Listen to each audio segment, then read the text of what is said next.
சித்த மருத்துவம் மற்றும் யோகா பயிற்சியில் தேர்ச்சி பெற்ற வெளிநாட்டவர்களுக்கு பெருஞ்சேரி 56 அடி உயர லிங்கம் அமைந்துள்ள சித்தர் பீடத்தில் பொதுமக்கள் சார்பில் பாராட்டி வரவேற்பு தெரிவிக்கப்பட்டுள்ளது. கஜகஸ்தான் நாட்டைச் சேர்ந்த திருமதி யூலியா மற்றும் திரு இலியா ஆகிய இருவரும் தமிழ் கலாச்சாரத்தில் ஆர்வம் ஏற்பட்டதால் சித்த மருத்துவம் மற்றும் யோகாசனம் பயின்று வந்தனர். இவர்கள் சமீபத்தில் மதுரை சித்த மருத்துவ குருகுலத்தில் இதற்காக பயின்று சான்றிதழ் பெற்றுள்ளனர்.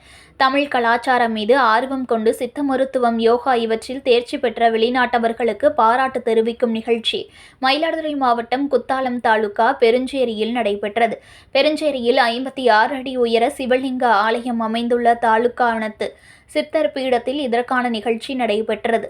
பெரம்பூர் காவல் நிலைய ஆய்வாளர், சித்தர் பீடத்தை நிர்வாகி வினோத்குமார் உள்ளிட்ட நிர்வாகிகள் தலைமையில் நடைபெற்ற நிகழ்ச்சியில் அப்பகுதியைச் சேர்ந்த பொதுமக்கள், சமூக ஆர்வலர்கள் பங்கேற்ற தேர்ச்சி பெற்ற வெளிநாட்டவர்களுக்கு சால்வை போர்த்தி மலர்கொத்து கொடுத்து வாழ்த்தும் பாராட்டும் தெரிவித்தனர். தங்களுக்கு இது மிகுந்த உற்சாகத்தை அளிப்பதாக வெளிநாட்டவர் திருமதி யூலியா தெரிவித்தார்.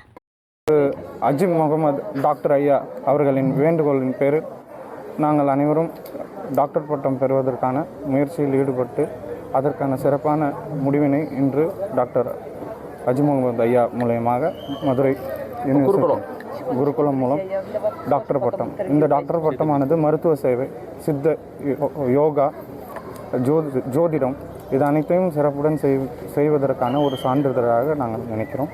இதனை மேலும் சிறப்பாக செய்வோம் என்று உறுதிமொழி எடுத்துக்கொள்கிறோம். இத்தினத்தில் வந்து விழாவினை சிறப்பளித்திருந்த அனைத்து நல்லுள்ளங்களுக்கும் நன்றி. பத்திரிகை ஊடக நண்பர்களுக்கும் நன்றி. வணக்கம். Hello, Vanakkam. My name is Yulia Ryabtseva. I am very happy to take part in this project. I am very happy to get this award. And I will continue to do my best. Thank you so much. Om Namah Shivaya.